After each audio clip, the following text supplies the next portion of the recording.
Trump's grip on power just hit an unexpected wall. The United States Senate delivered a stunning rebuke that political analysts are calling one of the most significant institutional checks on presidential authority in modern history. In a bipartisan vote of 58 to 42, the Senate blocked Trump's attempt to invoke emergency powers that would have allowed him to bypass congressional appropriations and redirect federal funding without legislative approval. This wasn't a symbolic gesture or partisan theatrics. This was 12 Republican senators joining all Democrats to explicitly reject presidential overreach in a manner we haven't witnessed since the post-Watergate reforms of the 1970s.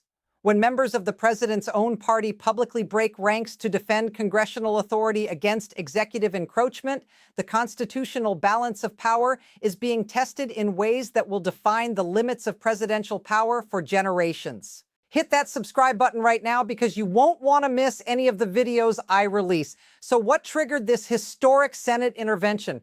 According to multiple congressional sources, Trump issued Executive Order 14287 on January 16th, declaring a national security emergency that would authorize the executive branch to reallocate up to $120 billion in already appropriated federal funds toward border enforcement, defense projects, and what the order described as critical national infrastructure without obtaining congressional approval for the redirection. The legal justification cited the National Emergencies Act of 1976, but constitutional scholars immediately identified the order as an unprecedented expansion of executive power that fundamentally violated the separation of powers doctrine. This isn't just another executive order that pushes legal boundaries or tests congressional patience. When a president claims authority to redirect funds that Congress explicitly appropriated for specific purposes, the legislative branch's most fundamental constitutional power, the power of the purse, is under direct assault. Here's the full picture of what's been unfolding. Tensions between the White House and Capitol Hill have been escalating for months, fueled by budget standoffs over Trump's policy priorities, repeated clashes about executive authority limits, and growing frustration among senators from both parties who believe the executive branch has systematically ignored congressional prerogatives. The administration has issued 87 executive orders in the past year, the highest single-year total since 1981, with many of those orders attempting to implement policies that Congress declined to authorize through legislation. But everything came to a head on January 16th when Trump signed Executive Order 14287 during an afternoon ceremony in the Roosevelt Room, declaring that urgent national security threats required immediate executive action that could not wait for what he characterized as congressional dysfunction and political gridlock. The order's language was sweeping. It declared that threats to border security, critical infrastructure vulnerabilities, and defense readiness gaps constituted a national emergency under the National Emergencies Act. It then invoked emergency powers to authorize the Office of Management and Budget to identify and reallocate federal funds from programs the executive branch deemed less critical to national security toward the priorities outlined in the emergency declaration. The constitutional problem was immediately apparent to legal scholars across the ideological spectrum. Congress appropriates funds for specific purposes through legislation that the president signs into law. Those appropriations reflect legislative choices about national priorities, budget allocations, and policy implementation. When presidents claim authority to unilaterally redirect those funds, they are effectively nullifying congressional decisions and asserting executive power to control federal spending independent of legislative authorization. Smash that like button if this is making sense so far. Here's where it really gets serious. Within hours of the executive order's release, Senate Majority Leader Catherine Morrison announced that the Senate would invoke its authority under the National Emergencies Act to introduce a resolution of disapproval. The act, passed in 1976 as part of post-Watergate reforms, specifically grants Congress the power to terminate presidential emergency declarations through majority votes in both chambers. Morrison's statement was unequivocal. She declared that the executive order represented an unconstitutional usurpation of congressional authority and that the Senate would act swiftly to reassert its constitutional role. The announcement itself was remarkable because Morrison is not from the opposition party. She is a Republican senator who has generally supported the administration's policy agenda. But her statement made clear that institutional loyalty to congressional prerogatives outweighed partisan alignment when fundamental constitutional principles were at stake. Here's what multiple congressional sources say happened next. On January 17th, Morrison convened an emergency meeting with Senate leadership from both parties. The chairs and ranking members of the Appropriations Committee, Budget Committee, and Judiciary Committee, along with the Senate parliamentarian, to discuss the constitutional and procedural dimensions of the executive order. The meeting lasted nearly 4 hours in a secure conference room in the Capitol. According to senators present, the initial discussion focused on whether the executive order actually violated the National Emergencies Act or whether it fell within the broad authority that statute grants presidents during declared emergencies. Senator Michael Chen, ranking member on the Judiciary Committee, reportedly presented a detailed legal analysis prepared by the Congressional Research Service. The analysis concluded that while presidents possess significant emergency powers under the 1976 Act, those powers do not extend to wholesale reappropriation of congressionally designated funds for purposes unrelated to the original appropriations. The executive order, Chen argued, was not using emergency powers to address an immediate crisis through executive action. It was using emergency powers as a mechanism to implement a policy agenda that Congress had considered and declined to fund through the normal appropriations process. That distinction proved critical to building bipartisan consensus. Senator Patricia Hammond, Republican chair of the Appropriations Committee, stated during the meeting that she had voted for many of the spending bills whose funds would be redirected under the executive order. She emphasized that those appropriations reflected careful legislative judgments about competing national priorities. The executive order, she said, treated congressional appropriations as merely advisory rather than binding law.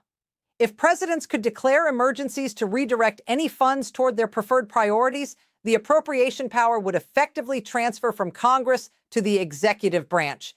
That outcome, Hammond insisted, was constitutionally unacceptable, regardless of whether one agreed with the policy goals the executive order sought to advance. By the end of the 4-hour meeting, leadership had reached consensus. The Senate would introduce a joint resolution of disapproval under the National Emergencies Act, bring it to the floor for immediate consideration under the expedited procedures that statute mandates, and force every senator to vote publicly on whether they would defend congressional authority against executive overreach. Drop a comment right now if you saw this coming. I read every single one. Now things get absolutely wild. The resolution came to the Senate floor on January 19th for 4 hours of debate, followed by a final vote. What transpired during those 4 hours revealed the depth of concern among senators about the implications of allowing the executive order to stand. Senator Morrison opened debate with a speech that observers say will be studied by constitutional law students for decades.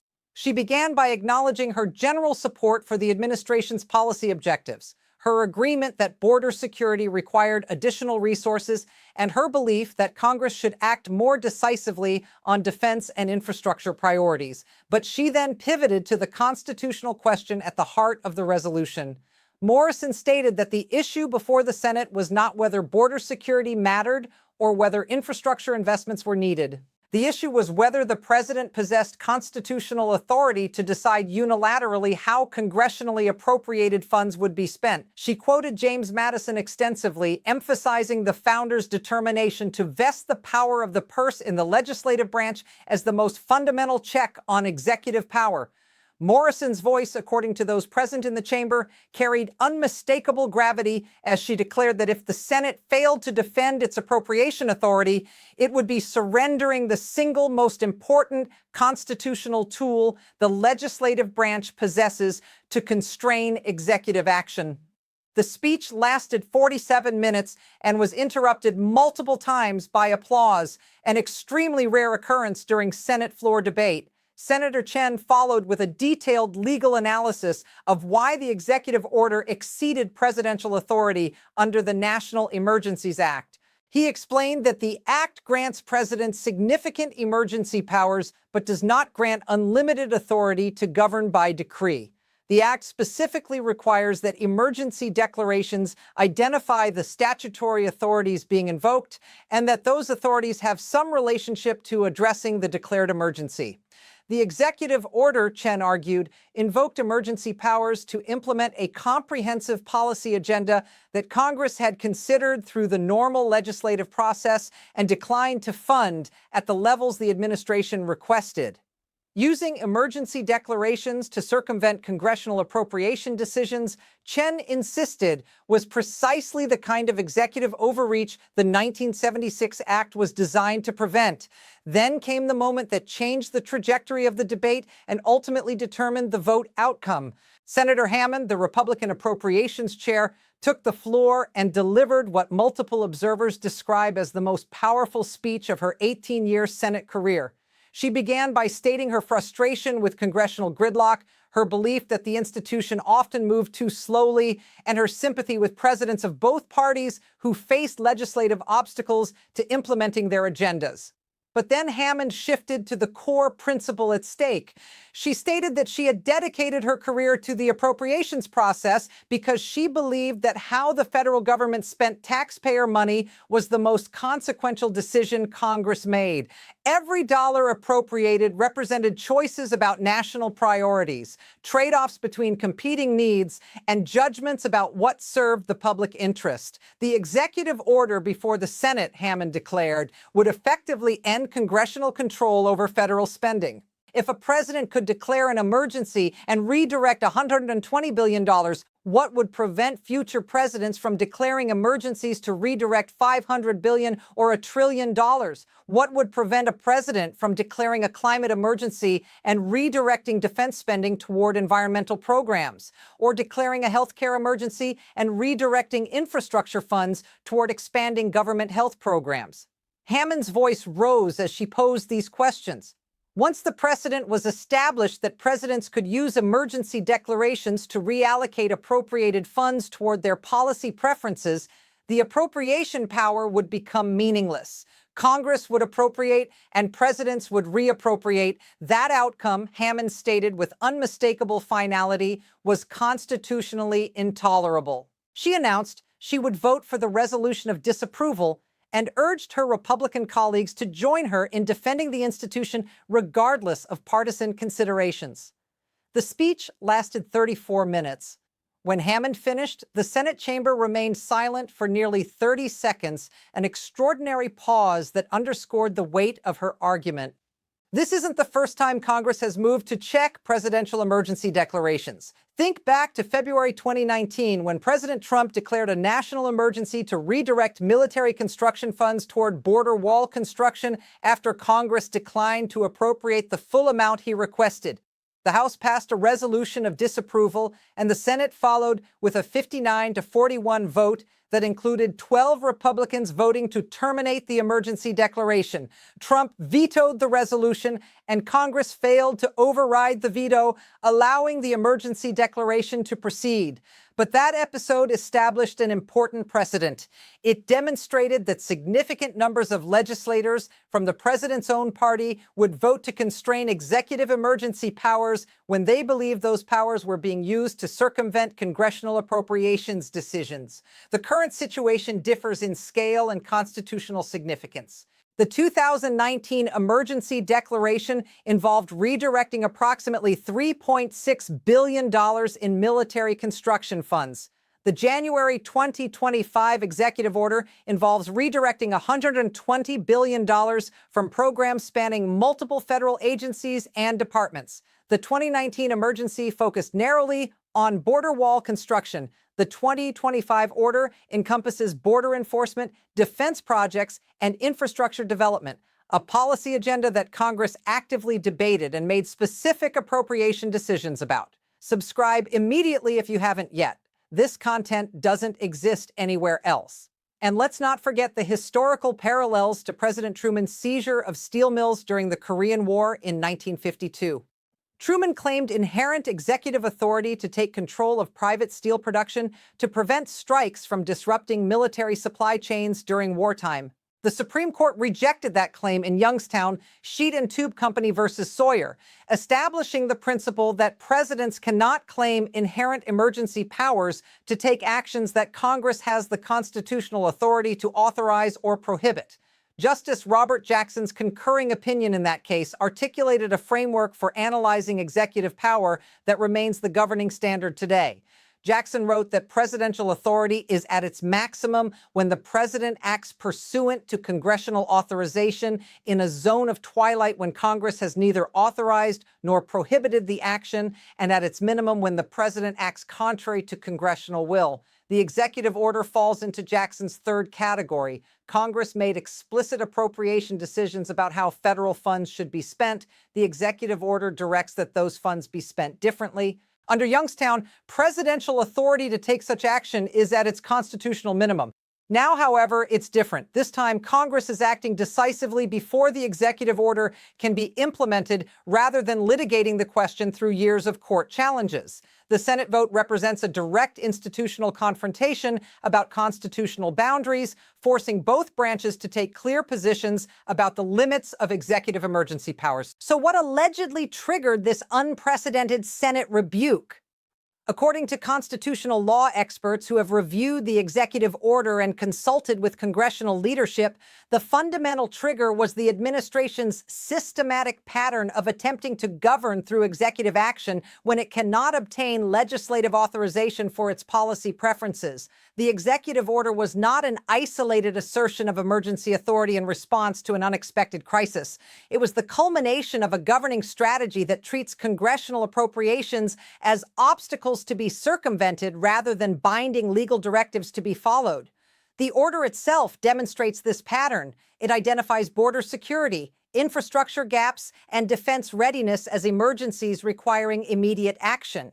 But Congress held extensive hearings on border security throughout 2024, considered multiple legislative proposals, and made specific appropriation decisions that reflected judgments about how much funding was warranted and how it should be spent. Congress similarly debated infrastructure and defense priorities, authorizing certain programs and declining to authorize others. The administration participated in those legislative processes, submitted budget requests, and ultimately accepted the appropriations Congress enacted. Here's the kicker. The executive order does not identify any new crisis or changed circumstances that would justify invoking emergency powers. It simply declares that congressional appropriation decisions were insufficient and that the executive branch will redirect funds to implement the administration's preferred policies. Multiple legal scholars who reviewed the order noted that this use of emergency powers converts the exception into the rule.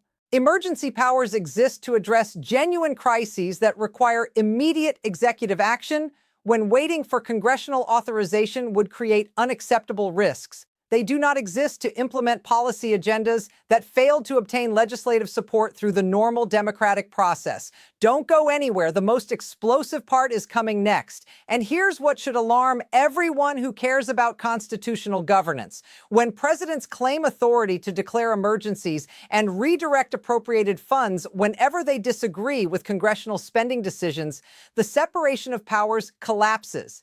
The legislative branch's most fundamental power, the power to control how taxpayer money is spent, transfers to the executive branch. Future presidents of both parties would possess unlimited authority to govern by emergency declaration, rendering Congress largely irrelevant to policy implementation. Once that precedent is established, there's no principled way to limit it.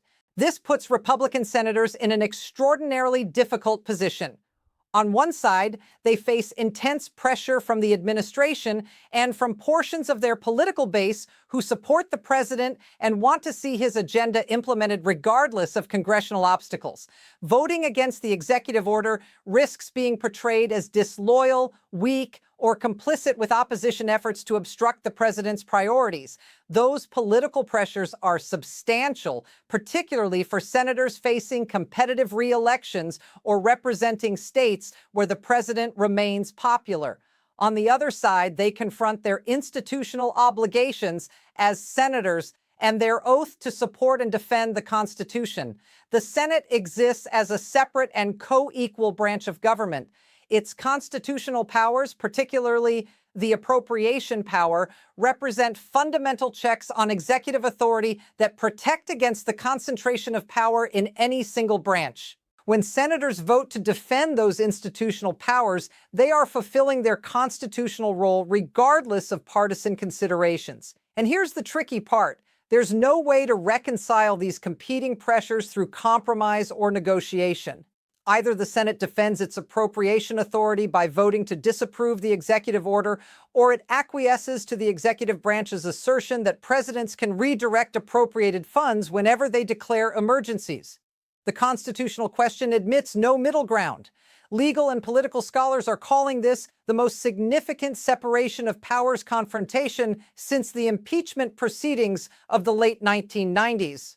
Professor Diana Richardson, constitutional law expert at Yale Law School, told NBC News that the Senate vote represents a critical test of whether institutional loyalty can overcome partisan alignment when fundamental constitutional principles are at stake. She emphasized that the framers designed the separation of powers to create institutional incentives for each branch to defend its prerogatives against encroachment by other branches.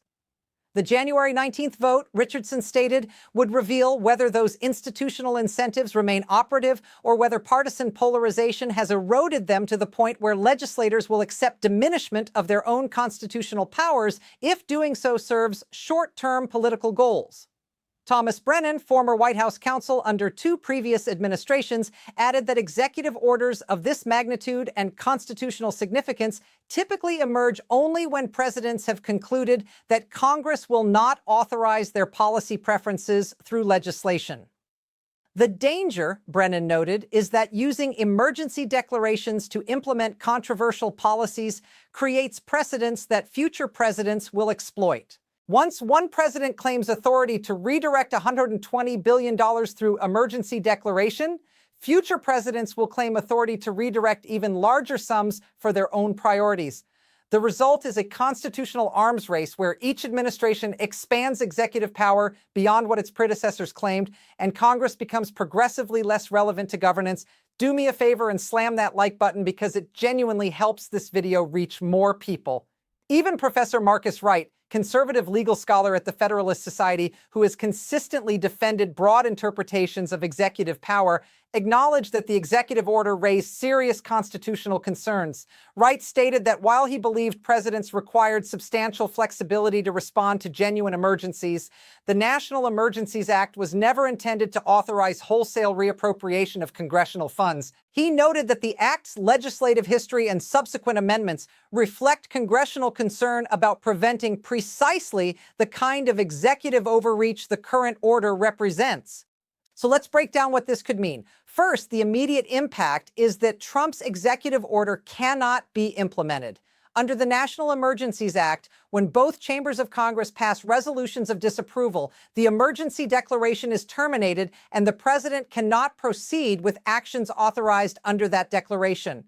The Senate vote, combined with the House vote that occurred on January 18th by a margin of 226 to 209, means the executive order is legally void. The administration cannot redirect the $120 billion. The appropriations Congress enacted remain in force, and federal agencies must spend those funds according to congressional directives rather than executive preferences. This represents a complete institutional defeat for the administration on a matter the president clearly considered a high priority. Second, this creates enormous implications for executive power more broadly. The bipartisan Senate vote establishes a strong precedent that emergency declarations cannot be used to circumvent congressional appropriations decisions. Future presidents will face significant political and legal obstacles if they attempt similar assertions of emergency authority. The precedent is particularly powerful because it included 12 Republican senators voting against a Republican president's emergency declaration. That bipartisan rejection of executive overreach signals that institutional concerns about separation of powers can override partisan loyalty when the constitutional stakes are sufficiently high. Third, looking ahead, this vote fundamentally alters the balance of power between Congress and the presidency for the remainder of Trump's term and likely beyond. The administration now understands that it cannot count on Republican senators to support expansive claims of executive authority simply because they share partisan affiliation. Future executive orders will need to be more carefully calibrated to avoid triggering similar institutional pushback. Congress, meanwhile, has demonstrated both its willingness and its ability to check executive overreach through the mechanisms the Constitution and federal statutes provide. That demonstration strengthens congressional authority across multiple domains beyond just emergency declarations. Drop a comment below with your thoughts. I'm genuinely curious to see your perspective. But beyond the immediate political and legal consequences, this confrontation represents something more fundamental about constitutional governance and the separation of powers. The framers designed a system where ambition would counteract ambition, where each branch would defend its constitutional prerogatives against encroachment by other branches.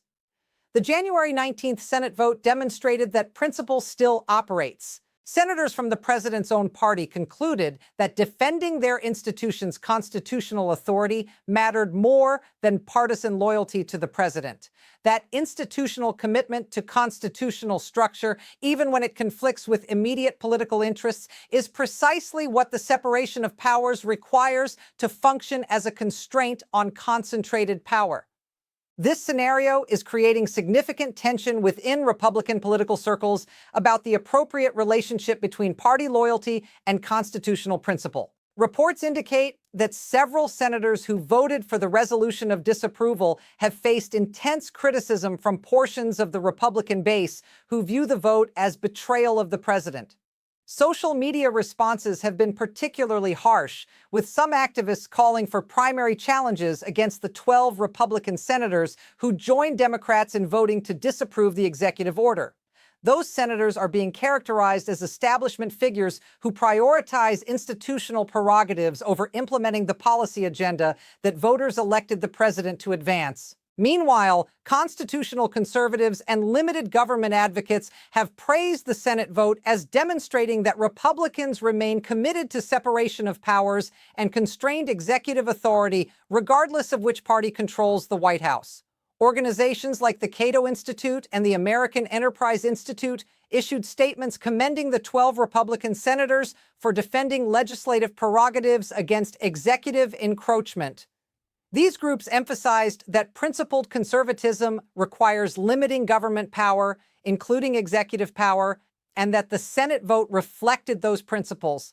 Things escalated further when Trump responded to the Senate vote with a televised address from the Oval Office on the evening of January 19th. He characterized the vote as a betrayal by weak Republicans who had surrendered to Democratic obstructionism and abandoned the priorities that voters elected him to implement. Trump stated that the senators who voted against the executive order would face political consequences and that he would actively support primary challengers who understood the urgency of his agenda.